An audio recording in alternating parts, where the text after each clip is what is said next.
Pongámonos en situación. Viajamos mentalmente a marzo de 2026, a un rincón perdido en la provincia de Almería. Ujú. Uno de esos paisajes áridos, casi marcianos, ¿verdad? Exacto. Esos que igual te sirven para ambientar un duelo al sol en el salvaje oeste que para recrear, no sé, un planeta remoto en una galaxia muy lejana. Totalmente. Pues si cerramos los ojos por un momento, el aire huele a una mezcla extrañísima. Por un lado, ese aroma natural y tan seco del tomillo silvestre, y por otro, el tufo denso a gasoil quemado. Claro, de un generador eléctrico industrial que lleva ahí horas funcionando a pleno rendimiento. Y ojo, que ese contraste olfativo viene acompañado de un choque sonoro igual de radical. Uf, ya te digo. Porque en lugar de escuchar, pues, el canto de una perdiz o el sonido del viento bajando por la sierra, lo que de verdad rompe el silencio del valle y rebota contra las paredes de yeso desconchado de un cortijo es un grito tajante. ¡Acción! Madre mía, el mítico grito. Y un cortijo del que, a estas alturas de la producción, ya nadie del equipo sabría decirte si es una vivienda real con siglos de historia o un simple decorado de cartón piedra que montaron la semana pasada. Es que es eso. Esa mezcla de olores y sonidos captura a la perfección cómo ha mutado, cómo ha cambiado radicalmente la forma en que decidimos movernos por el mundo. Es verdad. Porque, a ver, hace no tanto tiempo, hacer las maletas tenía motivaciones como muy concretas. Buscabas el silencio lejos de la ciudad, o perseguías el sol en la costa, o te refugiabas en un museo para empaparte de historia. Ya, pero ahora la brújula apunta en una dirección completamente distinta. La gente pasea por un pueblo blanco de arquitectura milenaria y francamente les da igual quién lo fundó o qué rey durmió allí.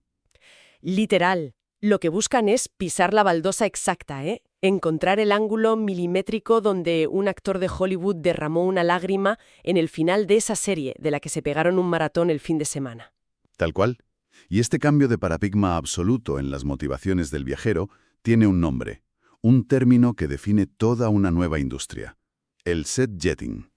El set jetting, exacto. Sí, que básicamente fusiona el concepto de los rodajes cinematográficos, los sets, con la vieja idea de la jet set y los viajes en avión. Suena mucho a alfombra roja, pero la realidad sobre el terreno tiene implicaciones muchísimo más profundas que una simple foto de recuerdo para Instagram. Y precisamente ese es el punto de partida de nuestra inmersión de hoy. Tenemos sobre la mesa un volumen enorme de documentación, crónicas sobre el terreno y, sobre todo, un artículo analítico recientísimo de Johnny Suri en Viajeros Online. Y todo esto pone el foco en cómo España se ha lanzado de cabeza a esta piscina del turismo de pantallas. Y es una piscina que cubre bastante. ¿Ya ves? Bueno, a ver, vamos a desgranar esto. Porque la misión central de nuestro análisis a fondo de hoy es averiguar si en todo este proceso acelerado España se está consolidando como un destino con alma propia o si sencillamente nos hemos conformado con ser el patio trasero y el decorado gigante de las plataformas de streaming. Y conviene que analicemos cada engranaje de esta maquinaria con lupa, ¿eh? No estamos debatiendo una simple curiosidad sobre dónde va a pasar la gente el puente de agosto. Hablamos de fuerzas económicas enormes. Gigantescas. Sí, fuerzas que están redefiniendo nuestra cultura visual, alterando drásticamente el precio de la vivienda en barrios enteros y dictando quién tiene el control real sobre la narrativa de nuestra propia historia. Es que para entender la magnitud del terremoto hay que mirar los números de frente. Esto ya no es una anécdota simpática de 4 cinéfilos persiguiendo localizaciones con un mapa de papel arrugado buscando dónde se rodó un spaghetti western, ¿sabes? Qué va, qué va. Esto es industria pesada. Fíjate que ya desde 2023 cadenas internacionales como Euronews venían publicando advertencias muy serias. Avisaban de que viajar para ver escenarios de series no era la típica moda de verano impulsada por el aburrimiento. No, era el vector principal que iba a redibujar los flujos turísticos mundiales para este año, para 2026. Eso es. Y la mecha se encendió a nivel global con casos mediáticos que desbordaron todas las previsiones. O sea, pensemos en el impacto que tuvo una producción como The White Lotus. Uf, la locura de The White Lotus. Es que esa serie no solo ganó premios, convirtió los hoteles de lujo y las plazas de Sicilia en lugares de peregrinación masiva. O el caso de la serie Miércoles, que transformó de la noche a la mañana los castillos y rincones góticos de Rumanía en el destino soñado de millones de personas. Exacto. Fue una marea impulsada por un fenómeno muy concreto, el fandom. esa devoción casi obsesiva de los grupos de fans que necesitan llevar su conexión con la obra más allá de la pantalla. Y cuando esa devoción se traduce a datos, las cifras de la documentación que tenemos te dejan con la boca abierta. Expedia, que es uno de los gigantes absolutos a nivel global en reservas de viajes, ha publicado métricas que cambian el tablero de juego por completo. A ver, cuenta. Pues resulta que el 44% de los viajeros a nivel mundial admite que las películas y las series son su fuente principal de inspiración para elegir a dónde viajar. Madre mía, casi la mitad. Casi la mitad de los turistas del planeta compran un billete de avión basándose en una ficción. Y la comparativa es demoledora. Las redes sociales, con todo ese postureo de filtros perfectos, atardeceres saturados en Instagram o bailes en TikTok, Sí, lo típico que pensamos que mueve el mundo hoy en día. pues se quedan en un modesto 15%. Es una paliza monumental de la narrativa de ficción sobre el algoritmo de imágenes sueltas de las redes. Es una barbaridad. Pero lo fascinante aquí es el trasfondo psicológico que sostiene ese 44%. O sea, no se trata de un simple capricho visual de quiero ver esto y ya. Claro, hay algo más profundo. Mucho más. Tras el trauma colectivo de la pandemia, la sociedad ha desarrollado una hiperconectividad sin precedentes con la ficción. Pasamos tantísimas horas consumiendo arcos narrativos en plataformas, conviviendo con estos personajes en la intimidad de nuestros salones, que se ha generado una necesidad casi visceral de habitar físicamente esas pantallas. Es como si el cerebro buscara caminar por el escenario de sus propias emociones digitales, ¿no? Viajes, que te venden fotos de playas vacías y monumentos estáticos, resultan fríos. Han quedado prácticamente jubilados frente al poder de una buena historia. Fíjate que es como si a nivel cultural hubiéramos sustituido la enciclopedia histórica por un foro de ficción creado por fans. La gente ya no siente la urgencia de buscar el pasado real, con sus fechas de batallas y sus reyes. Busca ser parte tangible de un universo inventado. Es un cambio de chip brutal. Y claro, viendo que hay una masa de millones de personas dispuestas a gastar sus ahorros en esto, la pregunta cae por su propio peso. ¿Qué papel está jugando España ante este tsunami? Porque, según cuenta Johnny Suri en su artículo, está claro que no nos hemos quedado de brazos cruzados viendo las cámaras pasar. Desde luego que no. La maquinaria institucional y corporativa se ha puesto a trabajar a unas revoluciones altísimas. En todas las grandes ferias internacionales de turismo, España se vende activamente bajo un lema muy claro: somos un plató natural a cielo abierto. Un plató a cielo abierto, tela. Sí, y el esfuerzo está dando unos frutos innegables a nivel macroeconómico, ¿eh? En 2024, el país ya se había consolidado como la segunda potencia europea en producción cinematográfica. Atraemos rodajes como un imán. Y ese imán tiene un impacto directo en la ocupación hotelera, porque los datos dicen que las reservas en espacios y municipios vinculados a rodajes recientes se han llegado a disparar un 47% en apenas un año. Casi un 50%, es una salvajada. Es muchísimo, pero hay un detalle en los análisis que me parece crucial para entender el modelo de negocio. El 70% de esos viajeros son extranjeros. Claro. Gente que cruza fronteras rastreando las huellas de sus héroes de ficción. Pero aquí es donde la estrategia estatal da un giro de guión que parece sacado de un thriller corporativo. Porque en 2021 se firmó una alianza que lo cambió todo. Un acuerdo entre Tour España y Netflix. Ese fue el punto de inflexión. Ese apretón de manos oficializa este nuevo paradigma. Tour España, que es el organismo público con la responsabilidad histórica de promocionar la imagen, la cultura y el patrimonio del país en el extranjero, se alía con la plataforma de streaming más grande del planeta. Y de esa unión nace un producto muy específico, la Spain Travel Guide. La Spain Travel Guide, que en la práctica es un mapa digital interactivo que abarca las 17 comunidades autónomas, Ceuta y Melilla. Pero ojo a cómo funciona esto, porque el filtro que decide qué sale en ese mapa no es el catálogo de patrimonio histórico de la UNESCO. No son las rutas de nuestra gastronomía tradicional, ni los lugares donde nacieron nuestros premios Nobel de literatura, no. El mapa está curado única y exclusivamente a través del catálogo de Netflix. Es decir, que los sitios turísticos que se recomiendan al mundo son las localizaciones donde la plataforma ha decidido grabar sus series y películas. Nada más. A ver, me pongo el sombrero de abogada del diablo por un momento para debatir esto, porque creo que la perspectiva cambia según a quién le preguntes. A ver, dispara. Si este mapa digital atrae a ese 70% de público internacional, si inyecta dinero fresco en la hostelería local y nos posiciona en la mente de millones de suscriptores que de otro modo jamás sabrían situar España en un globo terráqueo, ¿no es una jugada de marketing absolutamente brillante? Pensemos en pueblos rurales que se están muriendo. Si empaquetamos nuestras tradiciones en un formato que el mundo moderno consume compulsivamente, ¿les estamos salvando la vida o no? A ver, entiendo el punto. El planteamiento de salvar la economía local es el argumento principal que utilizan los defensores del modelo, y a corto plazo la inyección de capital es indiscutible. Hay dinero, rápido, sí. Pero... intuyo un pero, gigante. Claro. El problema de fondo es qué tipo de economía estamos creando y a qué precio.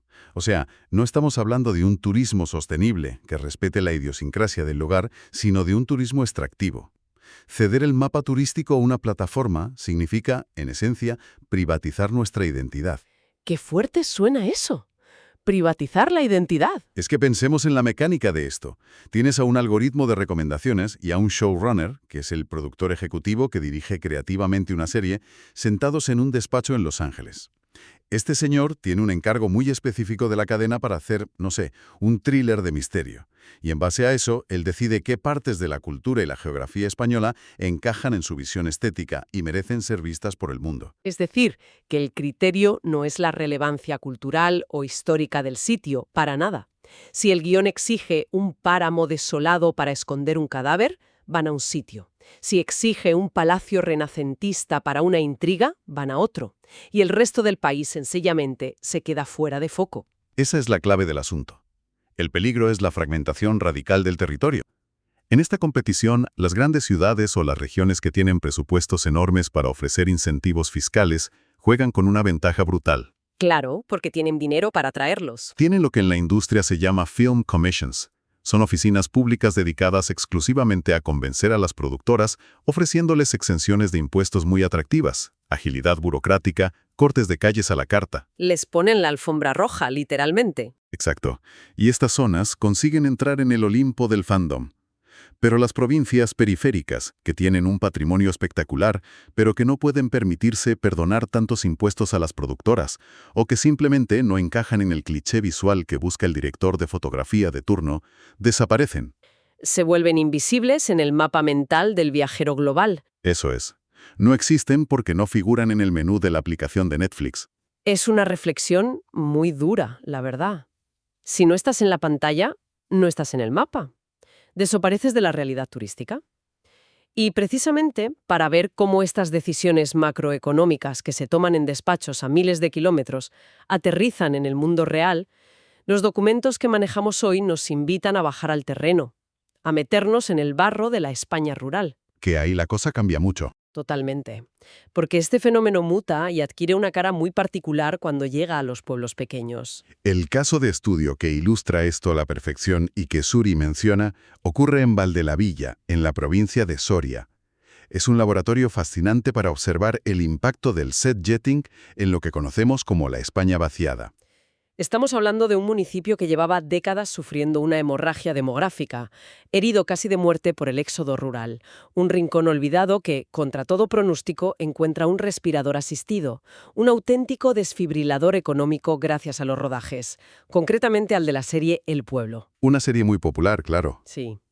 La ficción le inyecta vida a las calles, pero es una vida rediseñada desde fuera. Es que lo que ocurre en Valdelavilla es la cristalización de lo que los académicos denominan media turismo, o turismo de medios, diseñado a medida. O sea, en lugar de desarrollar una oferta basada en enseñar cómo vivían las generaciones pasadas, o las técnicas agrícolas de la zona, o la historia de su arquitectura, el enfoque cambia por completo. Claro, ya no interesa el arado romano. Exacto. Se diseñan rutas por los decorados de la serie. Esos decorados se mantienen intactos a propósito en las calles, para que el visitante que baje del coche sienta que está caminando literalmente dentro del episodio, casi esperando cruzarse con el personaje cómico de turno al girar la esquina. Y aquí es donde la cosa se pone realmente interesante en el análisis. Porque, vamos a ver, el mecanismo de esto es como si a un organismo al borde del colapso le inyectaras por vía intravenosa una bebida energética compuesta puramente de lo que podríamos llamar la economía de la emoción. Economía de la emoción. Me gusta el término. Es que el visitante que conduce hasta Valdelavilla no está pagando por la calidad de un servicio turístico tradicional, ni por la admiración profunda de un paisaje millenario. El precio lo marca la nostalgia instantánea. Están pagando, y además encantados de hacerlo, a precios muy superiores a la media, por tocar el escenario de una escena protagonizada por personas que no existen. Es alucinante si lo piensas. La emoción de pertenecer a esa comunidad ficticia manda por completo sobre el valor histórico real del lugar. Pero, volviendo a tu metáfora de la bebida energética, sabemos que provoca un subidón rápido que te mantiene despierto, pero suele venir seguido de un desplome brusco. Un bajón de azúcar. El temido bajón. Sí. Y la investigación académica sobre este fenómeno es muy clara. El modelo en España es todavía incipiente. No tenemos la sofisticación ni las redes de seguridad institucionales que sí existen en lugares con más tradición cinematográfica, como el Reino Unido, para gestionar y sostener el turismo de rodajes a largo plazo sin destruir la comunidad local. Claro, falta previsión para el día después. Cuando se recogen los cables y las cámaras, ¿qué pasa entonces? Pues que esa es la fuente de una angustia vital constante para estos municipios. Durante el rodaje y la emisión de la serie, el turismo rural se dispara y los negocios facturan como nunca. Pero toda esa bonanza económica pende de un hilo extremadamente fino: el ciclo de vida de un producto televisivo. Que hoy en día es cortísimo, además. Es que, ¿qué ocurre si la cadena decide cancelar la producción porque la audiencia baja? O si el algoritmo de la plataforma decide recomendar masivamente otro tipo de contenido y el público pasa a la siguiente moda en cuestión de 3 meses. Te quedas sin visitantes de un día para otro. Decorado de esa serie, cuando se apagan los focos, el pueblo se asoma al abismo. Corre el riesgo de quedarse más vacío y económicamente más devastado que antes, porque apostó toda su estructura de ingresos a la ruleta de la ficción. Básicamente has convertido tu hogar, tu medio de vida, en el estudio de grabación de un tercero que se puede ir mañana. Y claro, el artículo señala que alrededor de esta dependencia tan frágil se ha montado toda una infraestructura corporativa muy robusta, que evidentemente saca tajada de la situación. Han surgido empresas consultoras especializadas como The Traveling Set. Sí, que se dedican exclusivamente a engrasar los engranajes entre las grandes productoras de cine y los gestores turísticos. Exacto. Asistimos a la hiperprofesionalización del fenómeno. Es que estas consultoras son el cerebro detrás de la organización de macroeventos como el Congreso SetJet 2025. Y en este tipo de foros sientan en la misma mesa los responsables políticos y turísticos de ciudades de peso como Madrid, Almería, Sevilla y Barcelona. Palabras mayores. El objetivo de este entramado corporativo es trazar estrategias milimétricas para exprimir el filón económico hasta la última gota, intentando que la infraestructura del destino no colapse por completo. Y por supuesto no operan en el vacío. No, que va. Detrás de las consultoras van en tromba los demás actores del mercado, grandes cadenas hoteleras, plataformas de alquileres vacacionales y promotores inmobiliarios. Y un detalle muy revelador de los informes es la proliferación acelerada de lo que llaman glampings de lujo en las zonas aledañas a los rodajes. Los famosos glampings. Sí. Para quien no esté familiarizado, el glamping es básicamente ir de acampada, pero en lugar de un saco de dormir en el suelo y pasar frío, tienes una tienda de campaña de diseño con cama king size, baño privado y comodidades de un hotel de 5 estrellas en medio de la naturaleza. Nada mal, oye. Pues resulta que si un promotor planta uno de estos glampings con vistas al mismo acantilado por el que paseaba el protagonista de la serie del momento, el precio por noche se puede multiplicar por 3 sin pestañear. Hay una eficacia casi militar a la hora de monetizar la nostalgia por historias que jamás han ocurrido en el mundo real. Y claro, toda esta hiperaceleración en la monetización nos empuja inevitablemente a analizar la cara más oscura del fenómeno. Si el caso de la España vaciada representa el pánico a que los focos se apaguen y el turismo desaparezca, hay otros destinos, sobre todo los entornos urbanos y costeros, que se enfrentan a un monstruo de naturaleza opuesta: morir de éxito. Morir de éxito, uff. Sí, porque la exposición en pantalla a nivel global actúa como un imán, pero con una potencia destructiva. Entramos en el terreno del temido overturismo, la saturación turística absoluta que colapsa las ciudades. Los ejemplos internacionales que detallan los informes ponen los pelos de punta, ¿eh? Tenemos el caso de Hallstatt. Ah, sí, el de Austria. Ese pequeño y pintoresco pueblo en Austria. Su estética inspiró el reino visual de la película Frozen. Pues la avalancha de fans desesperados por conseguir la foto perfecta de Instagram frente al lago fue de tal magnitud que colapsó la vida diaria. Es que me imagino a los vecinos. Los vecinos, exhaustos tras perder cualquier atisbo de privacidad en sus propias casas, tomaron una decisión desesperada: levantar vallas de madera literales en los miradores más famosos para tapar las vistas y disuadir a las masas. Telita. O pensemos en Taormina, en Italia, que vio cómo sus infraestructuras se desbordaban tras ser el escenario de la segunda temporada de The White Lotus. Entonces, claro, la pregunta clave es: ¿cómo se traduce esta saturación cuando aterriza en las calles de nuestro país? Pues en nuestras ciudades la traducción inmediata de este éxito de pantalla es un proceso de gentrificación a la velocidad de la luz. La llegada de un turismo o una población de mayor poder adquisitivo encarece tanto la vida de un barrio que acaba expulsando a los vecinos de toda la vida. Se tienen que ir porque no pueden pagarlo. Exacto. Los alquileres se disparan y la ferretería de la esquina cierra para dar paso a una cafetería de diseño o a una tienda de souvenirs de la serie. Zonas enteras de la ciudad, que antes tenían un tejido social y vecinal propio, se reetiquetan mental y comercialmente de cara al visitante como, pues, el barrio donde se rodó tal serie. Y entender el flujo del dinero aquí es vital para comprender el desequilibrio del modelo. Eso es fundamental en nuestra inversión de hoy. ¿Cómo funciona exactamente el reparto de gastos y beneficios en esta industria? Porque, a ver, la percepción general en la calle es que si viene Hollywood a rodar, nos llueven los millones a todos. Pues la realidad financiera que exponen los analistas es mucho más compleja y, sobre todo, asimétrica. Funciona de la siguiente manera. Para conseguir que una superproducción aterrice en una comunidad autónoma concreta, las instituciones públicas, a través de las Film Commissions que mencionábamos antes, utilizan dinero de los contribuyentes. Dinero público, claro. Eso es. Se diseñan exenciones fiscales masivas, es decir, se les perdonan impuestos millonarios a las productoras. Además, se les ceden espacios públicos de forma gratuita o muy subvencionada y se despliegan recursos policiales y de limpieza para facilitarles la logística. Vale, y el argumento político para hacer esto, supongo que es que el gasto en hoteles y comidas del equipo compensa. Efectivamente. El argumento político es que el gasto local del equipo de rodaje compensa con creces esta inversión. Sin embargo, el verdadero tesoro económico a largo plazo, los derechos de propiedad intelectual de la obra, los valiosísimos datos de consumo de los usuarios que ven la serie y la monetización global recurrente a través del cobro de suscripciones. Todo eso se lo llevan en exclusiva las corporaciones privadas y las plataformas de streaming. Dicho de una manera más de andar por casa.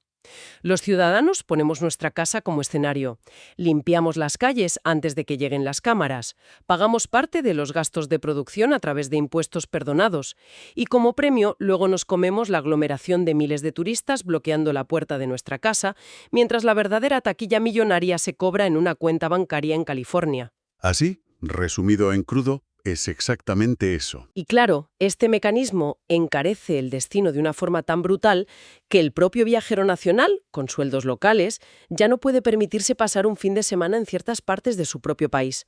Hay una frase en la documentación de Zurri que me parece lapidaria y que resume el drama a la perfección. Convertimos al residente en un extra sin sueldo en su propia casa. ¡Qué frase! Pero es que esa descripción encapsula perfectamente la alienación social del modelo. El ciudadano deja de ser el sujeto que habita y da sentido a la ciudad para convertirse en un mero obstáculo o, en el mejor de los casos, en parte del decorado de fondo para la experiencia de consumo del turista. Entonces, ¿qué significa todo esto a gran escala, si ensamblamos todas las piezas del rompecabezas? La inversión de dinero público para atraer rodajes, el rediseño de la economía rural basada en ficciones muy frágiles, la gentrificación acelerada en las ciudades hasta llegar al extremo de tener que levantar vallas de madera en Austria. ¿Hacia dónde nos dirigimos si no cambiamos el rumbo? Pues mira, todo esto nos empuja a plantear una pregunta estructural sobre el difícil equilibrio entre el desarrollo económico rápido y la preservación de nuestra integridad cultural.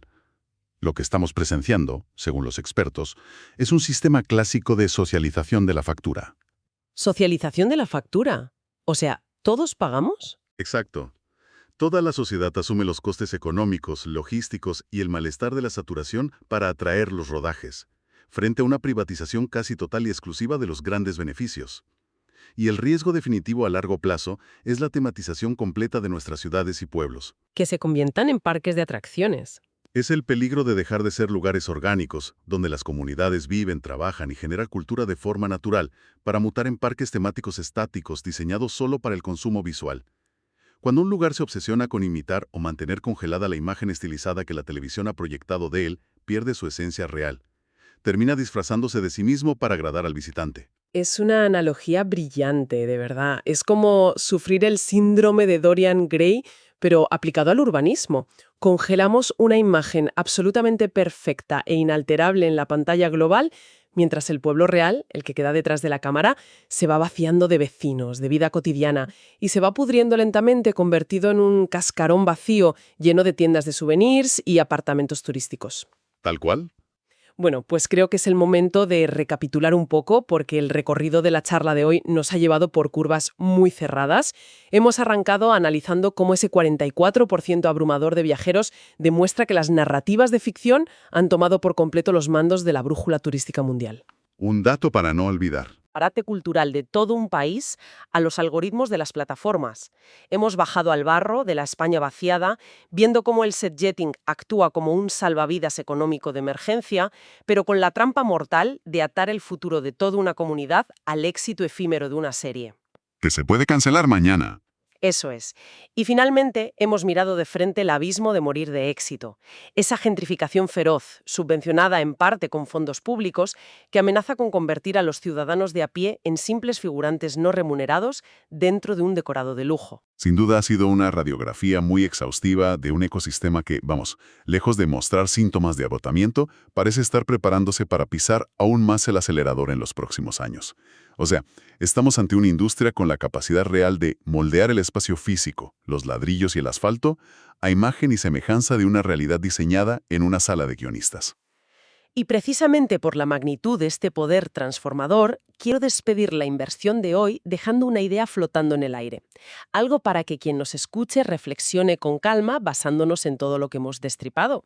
A ver, adelante. Si aceptamos con total normalidad que sean los algoritmos de retención de audiencia y los directores de fotografía de las plataformas quienes dicten qué lugares físicos existen en el mapa turístico y cuáles merecen recibir inversión para ser conservados, ¿qué va a pasar con la memoria visual, histórica y emocional de todos esos rincones que nunca lleguen a ser filmados? Muy buena pregunta. Hablo de esos parajes increíbles, de esos pueblos con un patrimonio incalculable que no tienen una oficina pública detrás capaz de ofrecer deducciones fiscales millonarias a Hollywood. Corremos el riesgo de que las futuras generaciones crezcan absolutamente convencidas de que un paisaje, una calle empedrada o la plaza de un pueblo solo posee valor real y relevancia cultural si alguien alguna vez gritó acción en medio de ella. Ojalá, de verdad, ojalá sepamos distinguir la diferencia entre lo que es nuestro hogar y lo que es un simple plato de rodaje antes del próximo corten.